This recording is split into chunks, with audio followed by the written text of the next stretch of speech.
स्वागत है आप सभी का। मैं हूं आनंद विजय सिंह। हमारी इस खास पेशकश में सीटों पर रार हम आज बात करने जा रहे हैं एनडीए के संदर्भ में। वैसे अभी किसी ने भी अपने सीट का ऐलान नहीं किया है, अपने उम्मीदवार का ऐलान नहीं किया है, लेकिन एनडीए पर चर्चा इसलिए कि काफ़ी पहले एनडीए ने अपना फॉर्मूला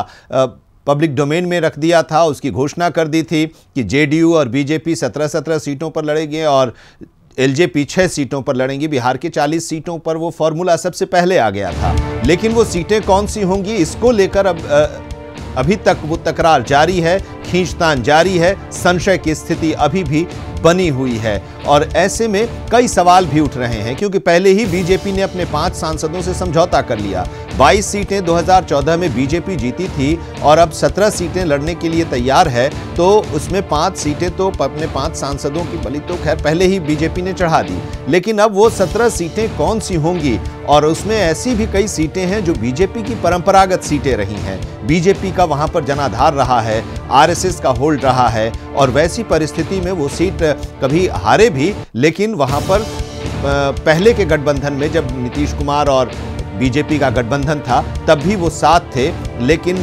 इस बार की जो परिस्थिति है उसमें ऐसा लग रहा है कि उन सीटों पर जेडीयू का भी दावा हो गया है और ऐसे में अब बीजेपी संशय की स्थिति में है और अपनी सीटों का ऐलान नहीं कर पा रही है, तब जबकि पहले चरण के लिए 18 तारीख से नॉमिनेशन भी शुरू हो जाएंगे और बिहार की 4 सीटों पर चुनाव भी होना है, गया, जमुई, नवादा और औरंगाबाद। लेकिन अभी तक वो बातें नहीं आई हैं। अब ये कहा जा रहा है कि आज हो सकता है कि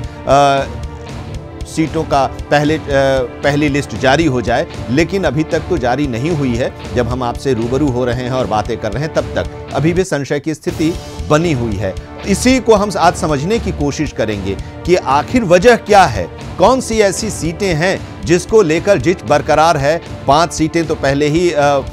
बीजेपी ने छोड़ दी और अब जब 17 हैं उनके पास, तो उनमें से कौन कौन सी ऐसी सीटें हैं जिस पर दावा बीजेपी का बन रहा है, और यही आज हम समझने की कोशिश करेंगे। चलिए पहले हम आपके साथ रुक करते हैं कशिश न्यूज़ संपादक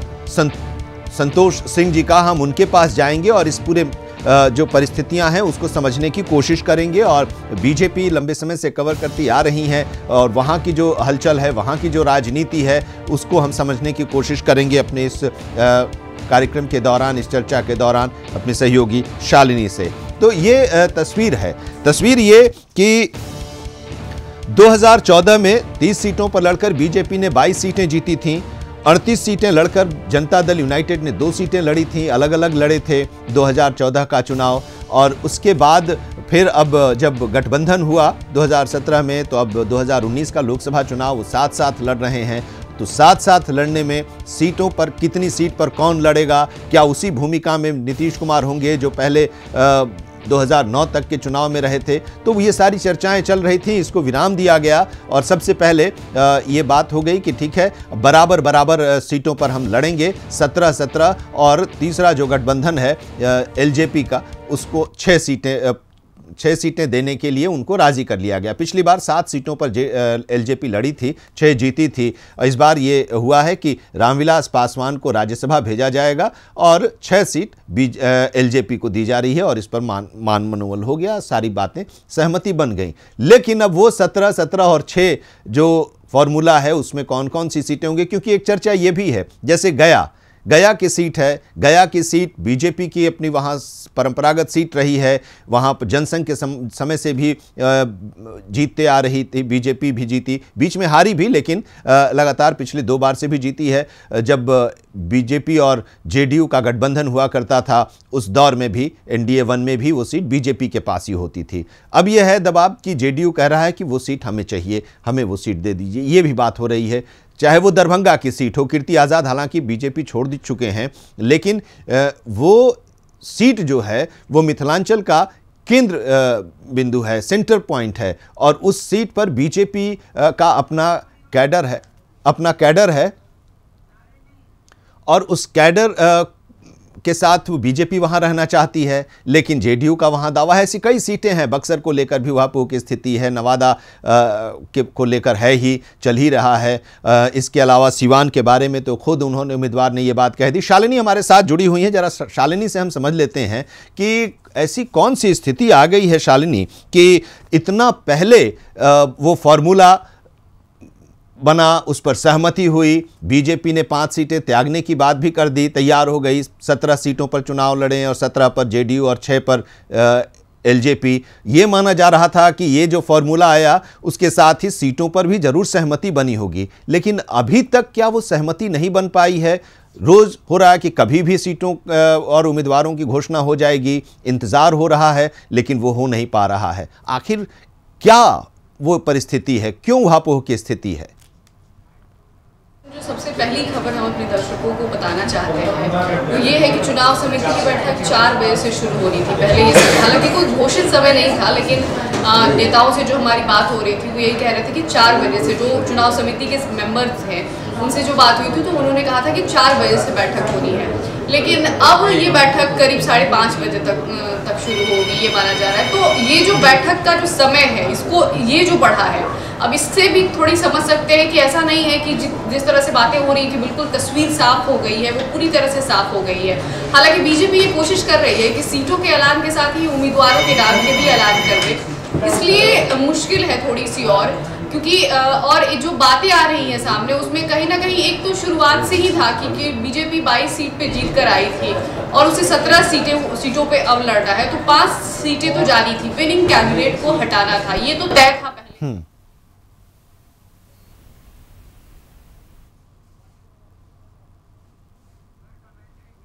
शालिनी, हम आपके पास आएंगे। तो शालिनी ये बता रही हैं कि ये बैठक होने वाली थी 4 बजे, लेकिन उस बैठक का टाइम अब 5:30 कर दिया गया है, और ये जो टाइम बदल रहा है यही वो कई सवाल भी खड़े कर रहे हैं। क्योंकि अभी शालिनी ये भी कह रही थी कि ये तो पहले ही तय हो गया कि 5 सीटों को जो विनिंग सीट है उसका वो बीजेपी त्याग करने के लिए बहुत पहले तैयार हो गई, और अभी तक उन 17 सीटों को लेकर कुछ बात नहीं बन पा रही है। और जिसकी चर्चा अभी हम कर रहे थे उसको भी अभी शालिनी समझाएंगे हमें कि वो सारी सीटें आखिर क्यों जनता दल यूनाइटेड उन सीटों पर अपना दबाव बना रहा है, जो सीटें एनडीए 1 के समय में बीजेपी के लिए जेडीयू छोड़ दिया करती थी, जैसे गया है, सासाराम है, दरभंगा है। ये कुछ ऐसी सीटें हैं जो कि बीजेपी के आधार वाली सीटें हैं, जहां पर उनका कैडर है और उन सीटों पर वो चुनाव लड़ते रहे, जीतते रहे, हारते भी रहे। तो ये कुछ सीटें हैं जिसको लेकर शिवहर है, सारण है, सिवान में तो पिछली बार ओम प्रकाश यादव बीजेपी से जीते, उन्होंने खुद कशिश न्यूज़ से बातचीत में ये बात कह दी कि वो सीट अब जेडीयू के खाते में जा रहा है, तो उनका टिकट तो कटना तय है। और अभी वाल्मीकि नगर के बारे में भी एक खबर आई, और जिसकी तस्वीर भी हमने कुछ समय पहले अपने दर्शकों को दिखाया था कि वहाँ से सतीश दुबे वहाँ से चुनाव जीते हैं 2014 में, लेकिन इस बार उन्हीं के समर्थक पार्टी से त्यागपत्र दे रहे हैं, क्योंकि उन्हें ये जानकारी मिल गई है कि ये सीट जेडीयू के पास जा रही है, और उन्होंने कहा कि हम एनडीए के साथ नहीं रहेंगे। शालिनी, आप समझा रही थी इस पूरे गणित के बारे में कि टाइमिंग मीटिंग की जो बढ़ रही है उससे भी ये स्थिति लग रही है कि सब कुछ ठीक ठाक नहीं है सीटों को लेकर या उम्मीदवारों को लेकर।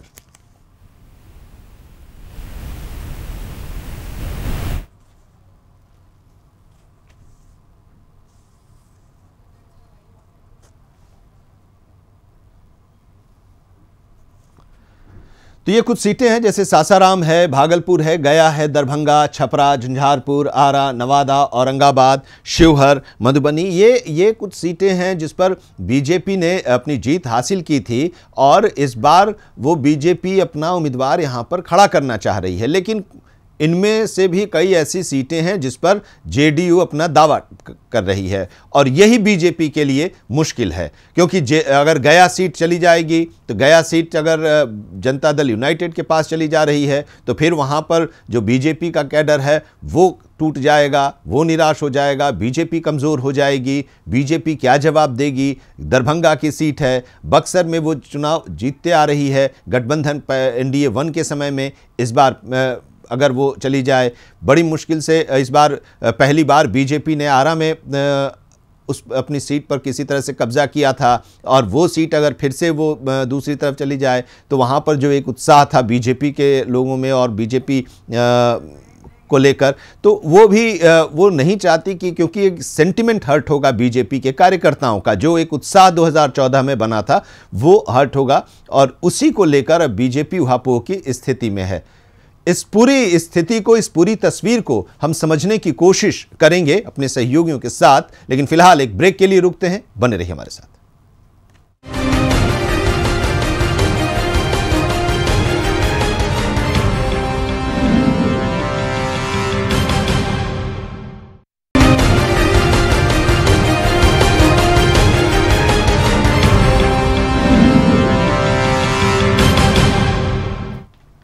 स्वागत है आप सभी का। हम बात कर रहे हैं सीटों पर रार की। चुनाव के आदर्श आचार संहिता लागू और पहले चरण के लिए 18 तारीख को अधिसूचना भी जारी हो जाएगी, नामांकन भी उस दिन से शुरू हो जाएगा, लेकिन अभी तक किसी ने भी अपने उम्मीदवारों का नाम घोषित नहीं किया है। उम्मीदवार तो छोड़िए, ये भी नहीं पता कि किस सीट पर कौन सी पार्टी का उम्मीदवार होगा। अगर हम एनडीए के संदर्भ में बात करें तो ये हम लगातार यही बता रहे हैं आपको कि फॉर्मूला इतनी पहले आने के बावजूद अभी तक सीटों का ऐलान नहीं हुआ, और सीटों का ऐलान नहीं होने की वजह से उम्मीदवारों के नामों का भी ऐलान नहीं हो पा रहा है, और ये उहापोह की स्थिति है। और शालिनी इसको बड़े सहज अंदाज में इसको समझा रही थी कि आखिर वजह क्या है, क्यों इतनी देरी हो रही है।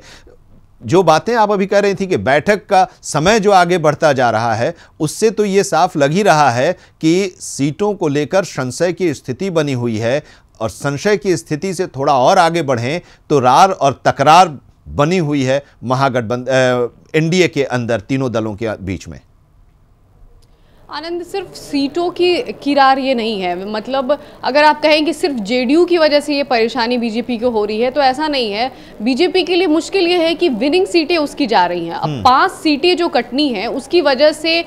और बीजेपी के जो कार्यकर्ता है उनका जो रिएक्शन होगा, या जो नेता है जिनके टिकट कट रहे हैं उनका जो रिएक्शन होगा, बीजेपी उससे भी परेशान है। सबसे बड़ी मुश्किल उसके लिए यही है। हम देख रहे हैं कि जिस तरह से खबरें चल रही हैं, और कहीं ना कहीं प्रत्याशियों को पहले से आभास हो जाता है कि उनके साथ क्या हो रहा है। तो सिवान से जो खबर आ रही है हमारे पास, या जो वाल्मीकि नगर से खबर आ रही है, ये खबर जो आ रही है ये बीजेपी के लिए अच्छा संकेत नहीं है। बीजेपी इस बात को अच्छे से जानती है, और इसीलिए बीजेपी बेहद फूक कर कदम रख रही है। हम इस बात को समझते हैं कि 5 सीटों के अलावा, जो हमारे पास अभी तक जानकारी सूत्रों के हवाले से मिल रही है, 5 सीटें जो कट गई हैं, जैसे कि जिसके बारे में कहा जा रहा है वाल्मीकि नगर हो गए, सिवान हो गया, गया हो गई। गया एक महत्वपूर्ण सीट है जिसके बारे में कहा जा रहा है कि वो जेडीयू के खाते में चली गई है। तो ये जो सीटें हैं, झंझारपुर हो गया, ये सारी सीटें जो हैं, इनको देने के बाद जो सीटें बच रही हैं, बाकी 17 सीटें, उन पर बीजेपी कैंडिडेट को लेकर के बहुत छेड़छाड़ नहीं करने जा रही है।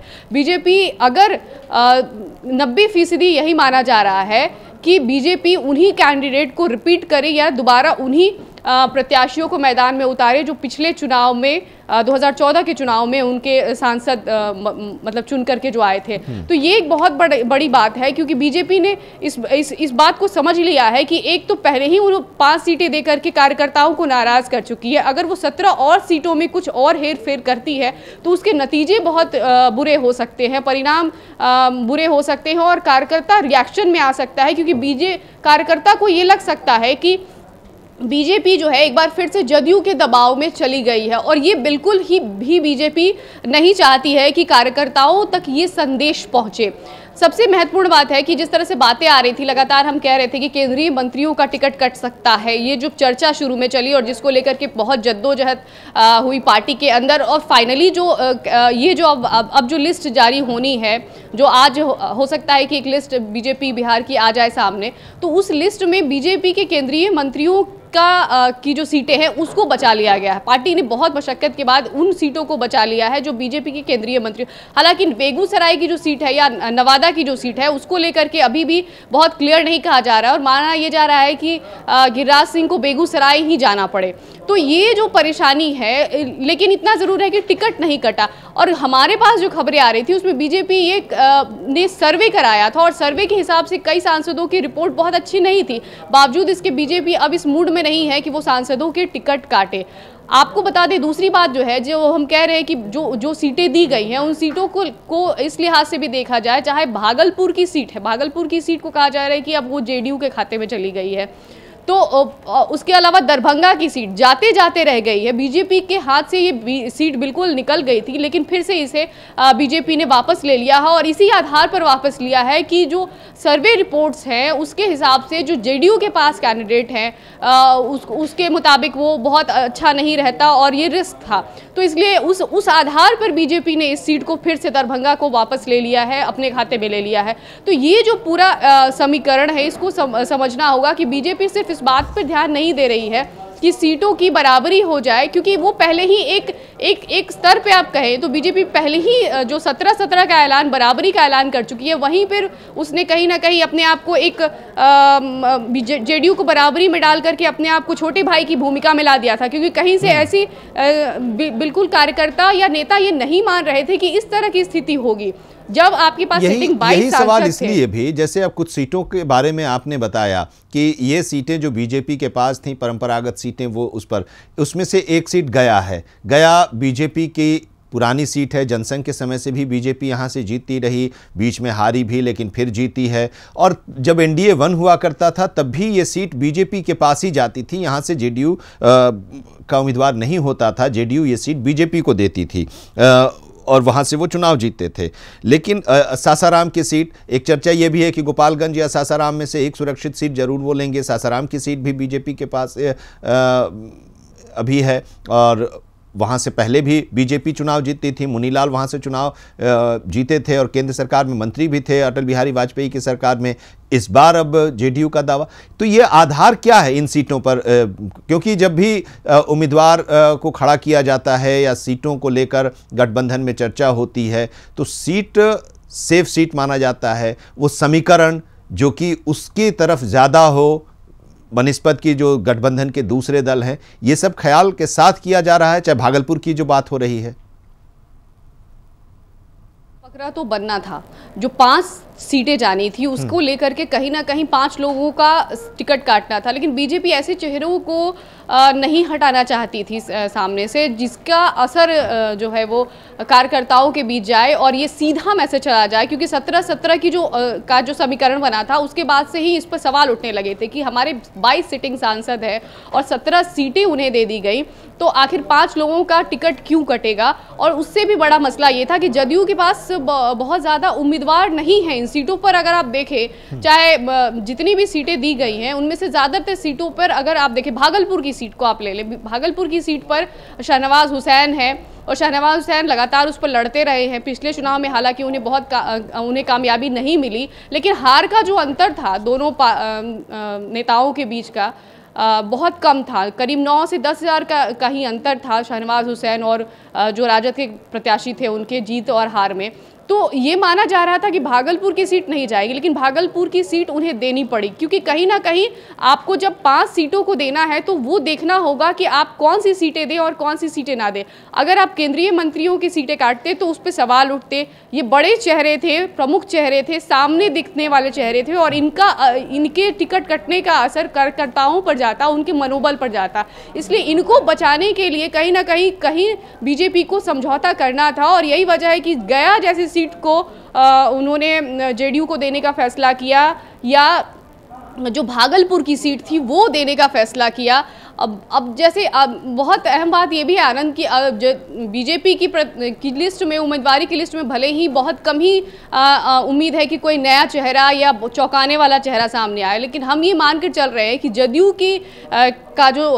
जो उम्मीदवारी होगी उसमें बहुत सारे चेहरे ऐसे होंगे जो चौंकाने वाले हैं। जैसे काराकाट से हमारे पास जो नाम आ रहा है, डॉक्टर निर्मल सिंह का नाम आ रहा है, और ये कुशवाहा जाति से आते हैं, तो इनका नाम आ रहा है कि, और इसी की तरह भागलपुर में भी अगर हम देख ले तो अजय मंडल का नाम आ रहा है। तो ये ऐसे चेहरे हैं जो नए चेहरे, मतलब एक तरह से चौंकाने वाले चेहरे, जो कहीं चर्चा में दिखाई नहीं पड़ रहे हैं कि इनको टिकट मिल सकता था और इनको अब मिलने की संभावना बन रही है। तो ये बात है कि एकदम से नया चेहरा दिख रहा है जदयू को, और एक बीजेपी है जिनके पास प्रत्याशियों की एक लिस्ट है, मजबूत कैंडिडेट है, लेकिन वो टिकट नहीं दे सकती है। तो पहली जो हार हो कह सकते हैं बीजेपी की, वो इस स्तर पर हो गई है कि उसने 17 सीटें जेडीयू को दे दी हैं। जी आनंद, मेरा सवाल इसलिए भी है, जो जिन सीटों की आप चर्चा कर रही हैं कि उनका वहाँ पर इस पार्टी का वहाँ पर वर्चस्व है, लोकप्रियता है, उनका आधार है, तो ये जब सीटें जाएंगी, जैसे भागलपुर है, भागलपुर 2014 में शाहनवाज अगर हारे तो उसके पीछे की सबसे बड़ी वजह यह रही कि वहाँ पर पार्टी की गुटबाजी थी, और उस हार के पीछे की एक वजह वो भी रही। तो ऐसे में अगर वो सीट वहाँ से बीजेपी से लेकर दूसरे गठबंधन के दूसरे साथी के पास जा रहा है, चाहे एलजेपी के पास जाए या जेडीयू के पास जाए, वो सीट जो बीजेपी के आधार वाली सीट है, तो वहाँ पर जाहिर सी बात है कि कार्यकर्ता में एक विरोध की भावना भी जगेगी और वो बगावत के सुर भी वहाँ से उठेंगे, और इसका नुकसान तो उस गठबंधन को उठाना ही पड़ेगा, उस उम्मीदवार को उठाना ही पड़ेगा। ये बात क्या सोची जा रही है? बिल्कुल यही सोची जा रही है और यही वजह है कि ये देरी हो रही है। हम जो बार बार बताने की कोशिश कर रहे हैं अपने दर्शकों को कि यही वजह है जिसकी वजह से देरी हो रही है। अगर बीजेपी कहीं दबाव में नहीं होती तो उसके लिए ये फैसले लेना कोई मुश्किल नहीं होता।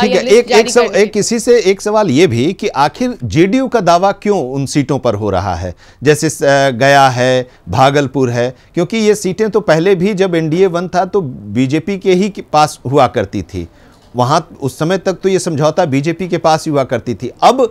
आधार क्या कि बीजेपी की जगह पर जेडीयू अपना उम्मीदवार वहां से उतारना चाहती है और दावा उनके द्वारा किया जा रहा है? देखिए, हम पत्रकारिता की भाषा में अगर कहें तो छोटे भाई की भूमिका में जदयू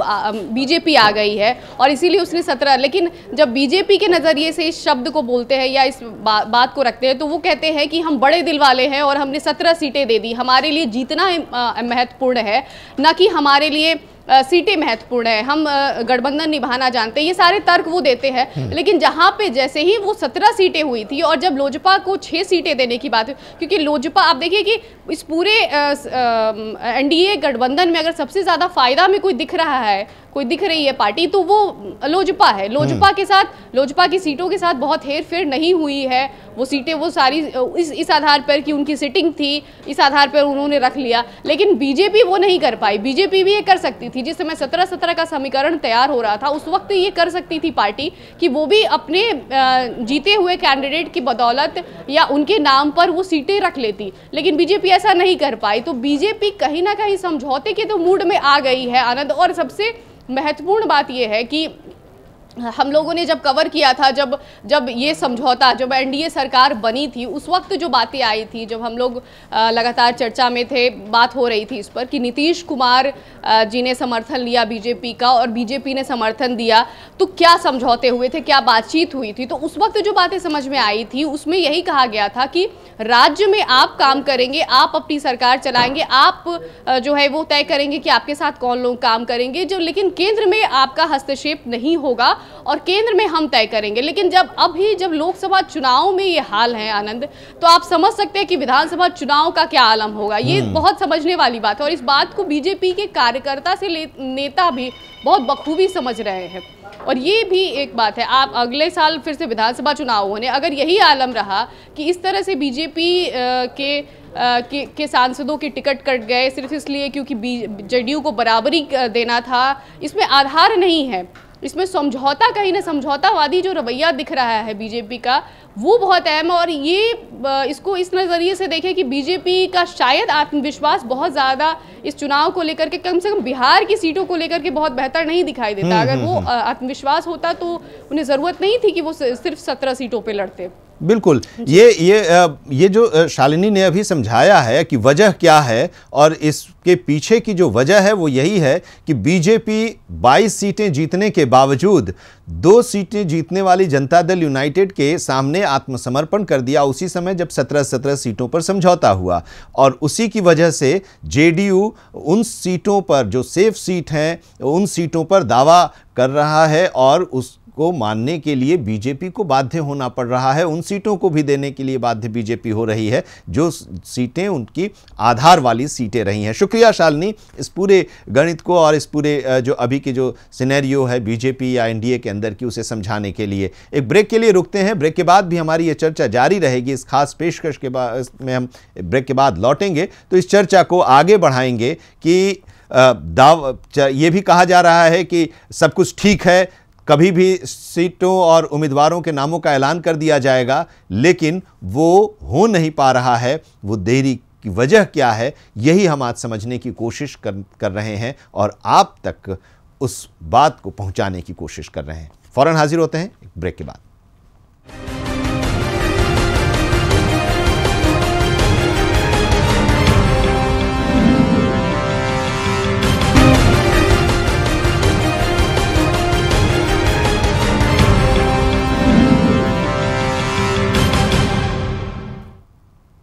स्वागत है आप सभी का। लोकसभा चुनाव की घोषणा के साथ ही आदर्श आचार संहिता भी लागू हो गई, चुनाव की तैयारियां भी शुरू हो गई। राजनीतिक दल से पहले चुनाव आयोग अपनी पूरी तैयारी में है, लेकिन राजनीतिक दल और उनके जो नेता हैं, उम्मीदवार बनने की जो महत्वाकांक्षा रख रहे हैं, चाहे वो सिटिंग एमपी हों या पिछले चुनाव में हारे हुए उम्मीदवार हों, किसी भी दल के, किसी भी गठबंधन के, वो अभी सोच नहीं पा रहे हैं कि वो उम्मीदवार बनेंगे या नहीं, उन्हें उनकी पार्टी अपना उम्मीदवार बनाएगी या नहीं, उनकी सीट उनके पार्टी के पास रहेगी या गठबंधन के दूसरे दल के पास चली जाएगी। और यही ऊहापोह की स्थिति बनी हुई है तब जबकि अब से 2 दिन बाद पहले चरण के लिए अधिसूचना भी जारी होगी। बिहार में 4 सीटों पर पहले चरण में मतदान होना है, गया, जमुई, औरंगाबाद और नवादा, लेकिन अभी तक ये फाइनल नहीं है कि गठबंधन में कौन सी सीट किसके पास जाएगी। एनडीए के लिहाज से अगर हम बात कर रहे हैं कि वहां पर रार तकरार बनी हुई है और जनता दल यूनाइटेड या फिर बीजेपी या फिर एलजेपी के बीच में सीटों पर समझौता तो हो गया था। हमारे साथ संतोष सिंह जी, एडिटर कशिश न्यूज़, जुड़ गए हैं। संतोष जी, अभी हम ब्रेक पर जाने से पहले शालिनी से बात कर रहे थे, शालिनी से चर्चा कर रहे थे और वो बता रही थी बीजेपी के अंदर की क्यों ऐसी स्थिति है कि बीजेपी अब झुकने के लिए तैयार हो गई है और उसकी जो परंपरागत सीटें हैं उस पर जेडीयू का दावा है और उसमें से कुछ सीटें जेडीयू के पास जाने वाली हैं। ये क्या वाकई ये सब कुछ हो रहा है अंदर खाने, या ये लोग टाइम खींच रहे हैं कि कटना तो तय है, 5 सीट तो पहले ही वो बलिदान कर चुके हैं, 5 सांसदों का बीजेपी, और भी कुछ बलिदान करना होगा तो बगावत न हो, या अंदर खाने वाकई बीजेपी के लिए एक बड़ी समस्या है? देखिए आनंद जी, समस्या इस कदर आगे बढ़ चुकी है कि जिस आइडियोलॉजी की अगर हम बात करें बीजेपी की आइडियोलॉजी की, तो बीजेपी इस तरीके से चुनाव नहीं लड़ती है कि हम इस बार किस चुनाव जीतना है, हमें सरकार बनानी है, क्योंकि उसके पीछे जो संघ अपने एक उद्देश्य के साथ आगे बढ़ती है और उसके उद्देश्य को लेकर वो कंप्रोमाइज करने की स्थिति में नहीं रहती। कई बार ऐसे मौके आए। आप बात करिए झारखंड के भी उस इलाके में जहाँ क्रिश्चियन वर्सेस आदिवासी की समस्याएं का मुद्दा हो, या फिर बिहार में हिंदू मुस्लिम जैसे संवेदनशील मसले हों, उन मसलों को लेकर आरएसएस को पता है कि जब तक ये जिंदा है तब तक हमारा वजूद है, और वो अपने वजूद को बनाए रखना चाहती है। किसी भी वोटिंग प्रोसेस के दौरान भी इनको बड़े बखूबी से इसका ख्याल वो रखते हैं, और यही वजह है कि जो उनके परंपरागत सीट रहे हैं। देखिए, अगर हम बात दरभंगा की करें तो वहाँ पे लोग सोच नहीं सकता था, दिया छाप, जिस समय में जनसंघ का चुनाव चिन्ह दिया छाप था, सुरेंद्र झा सुमन उस वक्त दरभंगा से सांसद बने थे। और दरभंगा से सांसद बनने का मतलब सिर्फ इतना ही नहीं है कि आप संघ और बीजेपी से उसका क्या ताल्लुकात है। ताल्लुकात ये भी है कि दरभंगा को ब्राह्मणों का राजधानी माना जाता है। वोटिंग परसेंटेज जिस तरीके से हो, वो जीतते हो या हारते हो, ये अलग चीज़ है, लेकिन एक इमेज इस तरह का बना हुआ है, पॉलिटिकल इमेज इस तरीके का है कि दरभंगा सीट मतलब ब्राह्मणों की राजधानी, मिथिलांचल की वो हार्ट है, और वहाँ पे बीजेपी वर्षों बरस से चुनाव जीतते आ रही है। इस वजह से इस लहर में भी वहाँ पे अगर हम बात करें तो कीर्ति झा आज़ाद के बाद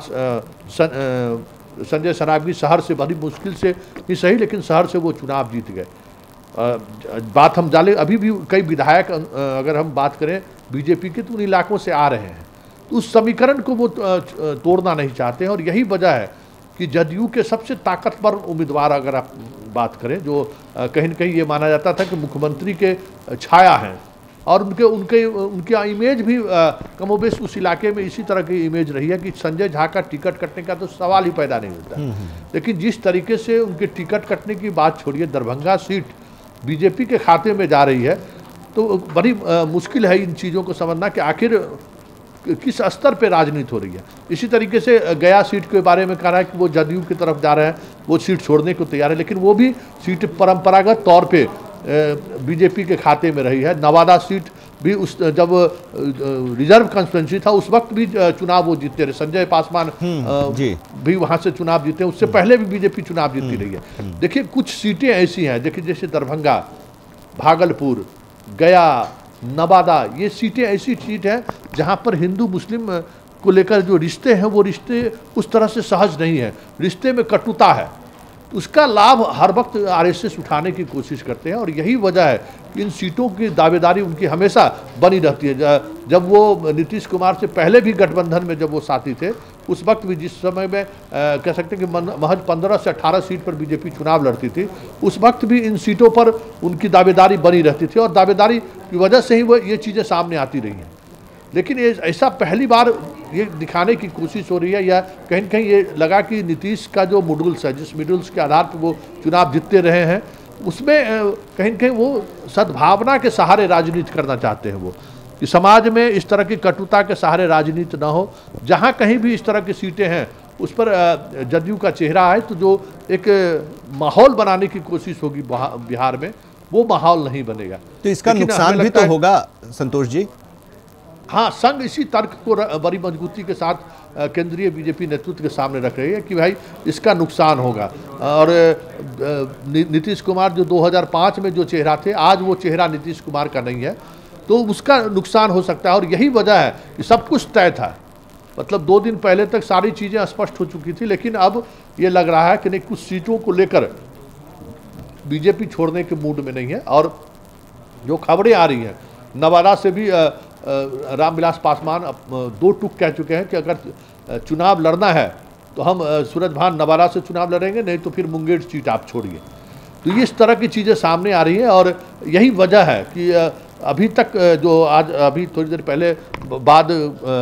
बीजेपी के उम्मीदवारों की सूची जारी कर सकती है, उसमें यह माना जा रहा है कि बिहार से एक भी प्रत्याशी की उस सूची में नाम ना हो तो कोई बड़ी बात नहीं हो, क्योंकि जिन 4 सीटों पर प्रथम फेज में चुनाव होना है, औरंगाबाद बात करें, गया की हम बात करें, नवादा की बात करें और जमुई की बात करें, फर्स्ट फेज में इलेक्शन है इन 4 लोकसभा क्षेत्र में। चारों लोकसभा क्षेत्र में अब ये खबरें आ रही हैं कि राजनाथ सिंह के पहल के बाद सुशील सिंह की दावेदारी उसी तरीके से मजबूती के साथ बनी हुई है। लेकिन आज भी नीतीश कुमार से अशोक सिंह की बुलाहट हुई है, जो रफीगंज से विधायक हैं, उनसे घंटों बातचीत हुई है नीतीश कुमार की। तो ये अगर हम बात गया की करें तो गया के एक पूर्व विधायक से भी कल नीतीश कुमार की मुलाकात हुई थी। उस इलाके के जितने भी जदयू के विधायक हैं उनसे उनकी बातचीत हुई है। गया सीट को लेकर हम क्या हमारी रणनीति होनी चाहिए। हाँ, नवादा और जमुई को लेकर जदयू की स्थिति पूरी तौर पर स्पष्ट है। लोजपा या बीजेपी जो भी चुनाव लड़े वो स्पष्ट तौर पे उस पर कोई होमवर्क नीतीश कुमार की तरफ से नहीं हो रही। लेकिन जिन जिन इलाकों से उनका होमवर्क है, जैसे कटिहार भी सामने आ रहा है, कटिहार जदयू चुनाव लड़ना चाहती है और हमें लगता है कि जदयू वो सीट देने की स्थिति, भाजपा वो सीट दे रही है। लेकिन कटिहार में भी ये समस्या है कि कटिहार में भी जो हिंदू मुस्लिम को लेकर जो एक फीलिंग है, उस फीलिंग को संघ बनाए रखना चाहती है। और उस स्थिति में अगर कटिहार जदयू के पाले में चली जाती है तो फिर जो हम बात कर रहे हैं बार बार बिहार की राजनीतिक फिजा को बदलने की जो कोशिश हो रही है नीतीश कुमार को, उसमें वो कामयाब हो गए तो फिर 2020 में उनके लिए कोई समस्या नहीं रही। 2020 में वो स्वतः बड़े भाई की भूमिका मांगी। उनकी पूरी कोशिश 2019 के चुनाव में ये है कि बिहार में जो चुनाव का जो नैरेटिव्स होगा उस नैरेटिव में कोई बदलाव नहीं हो। और इसी नैरेटिव की वजह से देखिए बेगूसराय सीट को लेकर जो अभी तक संशय बरकरार है कि अगर कन्हैया चुनाव लड़ते हैं, जो हालांकि उसकी संभावना धीरे धीरे छिन्न होती जा रही है, कहा यह जा रहा है कि राजद खुद वहां पे चुनाव लड़ेंगे और तनवीर हसन को वो उम्मीदवार बनाएंगे। और बात अगर तनवीर हसन वर्सेस गिरिराज हुआ तो फिर तो कोई आप समझ सकते हैं कि जिस राजनीति के लिए या जिस पिच पर गेंद फेंकने में माहिर हैं बीजेपी और संघ के लोग, उसके लिए बेस्ट जगह हो जाएगा बेगूसराय। तो वहाँ फिर गिरिराज के लिए कोई समस्या ही नहीं है। लेकिन इंतजार इसलिए हो रहा है कि कहीं कन्हैया तो चुनावी मैदान में नहीं उतर पाए। अगर कन्हैया और गिरिराज आमने सामने, बार बार कह रहे हैं कि बीजेपी भी और जदयू भी ये चाहती है कि कन्हैया और गिरिराज आमने सामने ना आए, क्योंकि अगर ये दोनों उम्मीदवार आमने सामने आ गए तो पूरे बिहार का जो मत कह सकते जो नैरेटिव्स हैं, जिस आधार पर कि नीतीश के चेहरे पर हम बिहार में चुनाव लड़ेंगे, वो चेहरा ही बदल जाएगा। क्योंकि वहाँ पे फिर बड़ी बड़ी बातें होंगी, भारत पाकिस्तान की बात होंगी, हिंदू मुसलमान की बात होगी, गौ की बात होगी, धर्म के अलग अलग तरह की चीज़ें सामने आने लगेंगी। तो पूरे बिहार में जिस राजनीति के सहारे चुनाव को बढ़ाना चाह रही है, वो चीज़ें नहीं हो पाएगी। अगर ऐसा, इसलिए अभी भी बेगूसराय सीट को लेकर हमें लगता है कि कहीं न कहीं बीजेपी भी खामोश है कि आखिर बेगूसराय को सीट को लेकर महागठबंधन का क्या रुख होता है। ठीक है, लेकिन जो बातें आप बता रहे हैं संतोष जी, जिस तरह की परिस्थितियां बनी हुई हैं और उन परिस्थितियों को देखते हुए नीतीश जी ये स्टैंड लेने की कोशिश कर रहे हैं, तो ऐसे में तो ये भी है कि जब सीटों का बंटवारा हुआ था और संख्या को लेकर जब तीनों पार्टियों के अध्यक्ष प्रेस कॉन्फ्रेंस किए थे तो अमित शाह ने कहा था कि हम 2014 से भी ज़्यादा सीट जीतेंगे, नीतीश जी ने कहा कि 2019 से भी ज़्यादा सीट जीतेंगे। 31 2014 में एनडीए जीती थी, 32 2009 में सीट जीती थी, तो ये कहा गया था कि 2009 से भी यानी 32 से भी ज़्यादा सीटें जीतेंगे। और इस बार तो गांधी मैदान में नीतीश जी ने प्रधानमंत्री को कहा कि हम 40 सीट आपको बिहार से एनडीए के खाते में देंगे। लेकिन अगर ये जो सोची जा रही है तो क्या इससे फ़ायदा नीतीश कुमार जो सोच रहे हैं, क्योंकि ये तो है ही कि एक MY समीकरण है और MY समीकरण में M जो फैक्टर है वो बीजेपी के खिलाफ जाएगा। और अगर नीतीश जी एनडीए में हैं, बीजेपी के साथ हैं और उस बीजेपी के साथ जिसको कि लीड अमित शाह और नरेंद्र मोदी कर रहे हैं, तो वैसे में क्या नीतीश जी के उस चेहरे से वो फैक्टर परहेज नहीं करेगा या उसका कुछ हिस्सा फिर भी नीतीश जी के साथ रहेगा? देखिए, हम जिस चेहरे की अगर बात कर रहे हैं, देखिए ये तय है कि अगर नीतीश के चेहरे पर चुनाव होगा तो मुसलमान उतने एग्रेसिव नहीं होंगे। जो पासमंदा का जो इनका अपना एक प्रयोग चला, उस प्रयोग के बाद उस कम्युनिटी में भी कह सकते हैं कि वोटों का बिखराव हुआ है। और कई बार हम लोगों ने ये देखा भी, 2014 के लोकसभा क्षेत्र में भी मुसलमान उस तरीके से कह सकते हैं कि राजद के साथ खड़ा नहीं दिखा जिस तरीके से पहले दिखा करता था। तो ये जो सॉफ्ट चेहरा है, जो जिस तरीके से नीतीश राजनीति करते हैं, उसका लाभ उनको मुस्लिम डोमिनेटेड जो इलाके हैं उस इलाके में भी मिलता है। हर गांव में एक दो ऐसे नीतीश समर्थक मुस्लिम चेहरे भी हैं जो अगर बीजेपी, वो इसी तर्क के आधार पर अपने कम्युनिटी को कन्विंस करने की स्थिति में रहते हैं कि देखिए यहाँ पे मोदी नहीं नीतीश कुमार के नेतृत्व में चुनाव लड़ा रहा है। और अगर नीतीश कुमार सरकार में उनकी सहभागिता रहती है तो जो मोदी धारा 370 को लेकर या राम जन्मभूमि को लेकर जिस तरीके से बीजेपी या संघ बात करती है, नीतीश के रहते हुए ये सब नहीं हो पाएगा। ये भरोसा आज भी नीतीश कुमार, हर वक्त आप गौर करते होंगे, हर प्रेस कॉन्फ्रेंस में या फिर बातचीत के दौरान ये सीधे तौर पर वो कहते हैं, इस मामले में धारा 370 के मामले में, राम जन्मभूमि के मामले में मेरा स्टैंड पूरी तौर पे अलग है और हम उस स्टैंड के साथ बीजेपी के रहते हुए भी मेरा ये स्पष्ट स्टैंड है।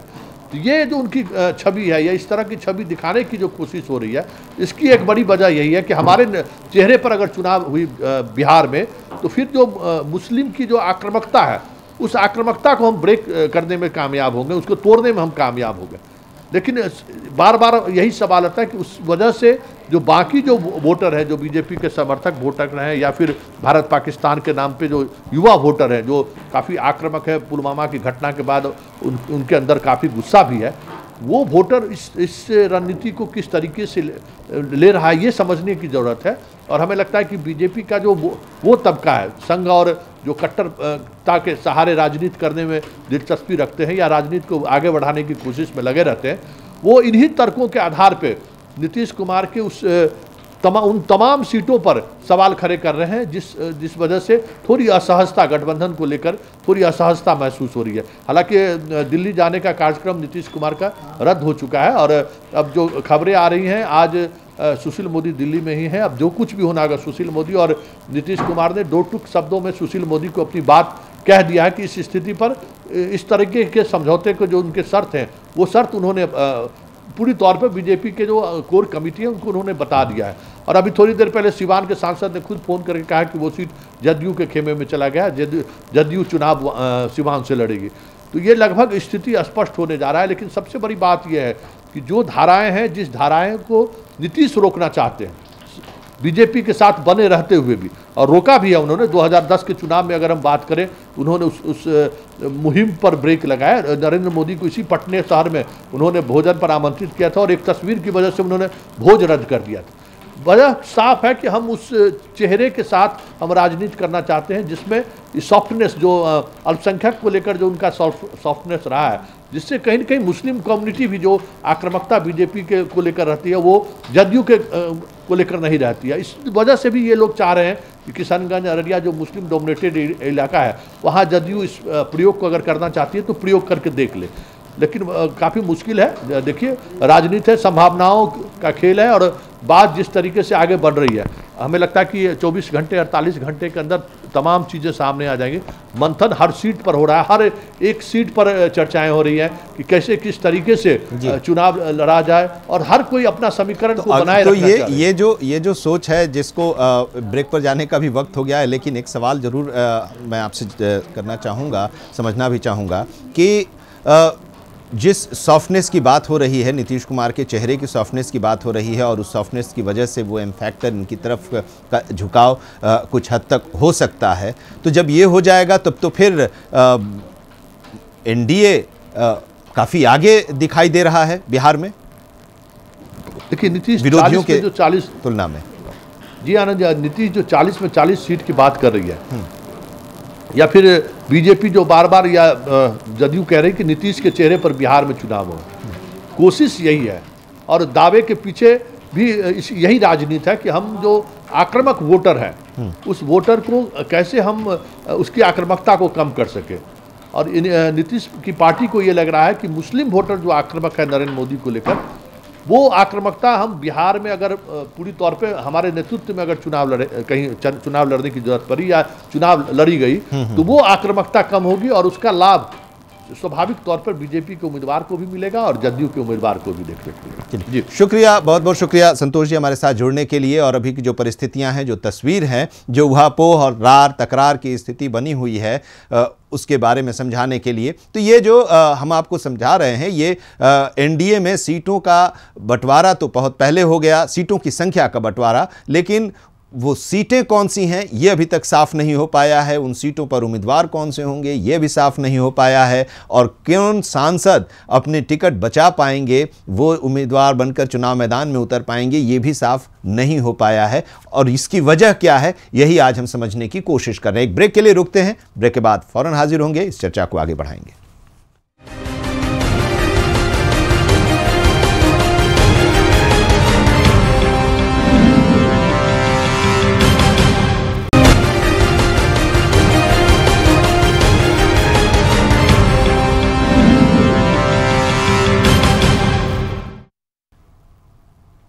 स्वागत है आप सभी का, और हम बात कर रहे हैं एनडीए में सीटों का ऐलान अभी तक नहीं हो पाया। हालांकि एनडीए बाकी अपने गठबंधन जो विरोधी दल हैं या विरोधी गठबंधन है उससे काफ़ी आगे चलकर एक बार अपनी सीटों के बारे में तीनों दलों ने सहमति बनाकर अनाउंस कर दिया था कि 17 पर बीजेपी, 17 पर जेडीयू और 6 पर लोक जनशक्ति पार्टी लड़ेगी। लेकिन अब वो उनकी कौन कौन सी सीटें होंगी ये अभी तक साफ नहीं हो, और यही हम समझने की आज कोशिश कर रहे थे संतोष जी के साथ और शालिनी के साथ। वो बता रहे थे कि वजह क्या रही है।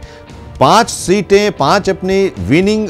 सांसदों का और सीटों का पहले ही बलिदान बीजेपी कर चुकी है। इस बार 22 सीटें जीती थीं, अब 17 लड़ रही हैं, लेकिन वो 17 कौन सी होंगी, क्योंकि उनमें से भी कई सीटें इन 5 के अलावे भी होंगी जो अदला बदली होंगी। बीजेपी की कुछ आधार सीटें हैं जिनका जनसंघ से लेकर वहाँ पर बीजेपी का दबदबा रहा है, संघ का प्रभाव वाला क्षेत्र रहा है। उन सीटों पर भी जेडीयू का दावा हो रहा है, और उस दावे के पीछे का एक अलग रीजन बताया जा रहा है, जो बाहर छनकर बातें आ रही हैं कि जनता दल यूनाइटेड क्यों उन सीटों पर दावा कर रहा है, उसके पीछे की वजह क्या है कि वो एक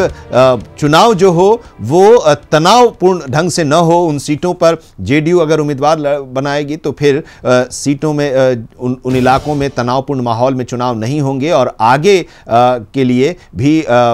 एक आधार बनेगा। तो ये दावा किया, जैसे गया की सीट है, दरभंगा की सीट है, ये कुछ सीटें ऐसी हैं जिन पर बीजेपी की पकड़ रही है, भागलपुर की सीट रही है, तो सासाराम की सीट है। तो ऐसी सीटों पर जेडीयू की मांग बढ़ी है कि आप ये सीट हमें दीजिए और इसके बदले में आप दूसरी सीटें लीजिए और उन 17 सीटों पर चुनाव लड़िए। बीजेपी के साथ ये समस्या है और उसी समस्या की वजह से ये दिक्कतें आ रही हैं। बीजेपी के साथ एक समस्या ये कि अगर वो आधारभूत सीटों से अपने उम्मीदवार को हटाएगी तो फिर उसके कैडर पर उसका असर पड़ेगा और वो ये मैसेज नहीं देना चाह रही है, क्योंकि 2014 में बड़ी सीटें जीतकर 22 सीटें जीतकर वो अब 2 सीटों वाली पार्टी के साथ झुक रही है। तो ये मैसेज पार्टी के कार्यकर्ताओं के अंदर सही नहीं जाएगा और शायद यही वजह है कि पहले जो हो रहा था कि कुछ मंत्रियों के भी टिकट कट सकते हैं, तो अब ये मैसेज दिया जा रहा है कि मंत्रियों के टिकट नहीं कटेंगे। तो ये सारी परिस्थितियां हैं और इन परिस्थितियों को लेकर माथापच्ची हो रही है। बैठकों का दौर, दिल्ली में, पटना में बैठकें हुई, अब दिल्ली में बैठकों का दौर चल रहा है। उम्मीद ये की जा रही है कि जल्द ही पहली सूची जारी कर दी जाएगी और जो पहली सूची जारी होगी तो उसमें यह देखना होगा कि बिहार की कितनी सीटें उन पहली सूची में है और वहां से कौन उम्मीदवार हैं, किसके खाते में कौन सी सीट जा रही है। ये है दावा ये किया गया पहले जब सीटों की घोषणा हुई थी। अमित शाह ने कहा कि 2014 से ज़्यादा सीटें जीतेंगे। 2014 में एनडीए ने, नीतीश कुमार के बिना जो एनडीए था उसमें 31 सीटें जीती गई थी। नीतीश जी ने कहा कि 2009, जिसमें वो भी शामिल थे, 2009 से भी ज़्यादा सीटें जीतेंगे, 32 यानी। और फिर गांधी मैदान में नीतीश जी ने कहा कि 40 सीटें जीतेंगे और उसी को देखते हुए एक रणनीति बन रही है। बहरहाल क्या तस्वीर निकल कर आएगी इसको लेकर हमारी भी नज़र है। हम आप तक खबरें पहुंचाते रहेंगे और उनकी वजह भी अपने एक्सपर्ट्स के ज़रिए, अपने सहयोगियों के ज़रिए, संवाददाताओं के ज़रिए जो बातें वहाँ से निकल कर आएंगी हम आप तक पहुँचाएंगे। तो ये स्थिति है एनडीए की। इंतज़ार है क्योंकि आरसीपी सिंह ने भी कहा है कि जल्द ही सीटों का ऐलान कर दिया जाएगा और उस ऐलान का इंतज़ार आपको भी है, हमको भी है। बहरहाल इस खास पेशकश में, इस खास चर्चा में अभी इतना ही। एक ब्रेक के लिए रुकते हैं, लेकिन ब्रेक के बाद भी आप बने रहिए कशिश न्यूज़ के साथ, जहां खबरों का सिलसिला लगातार जारी है।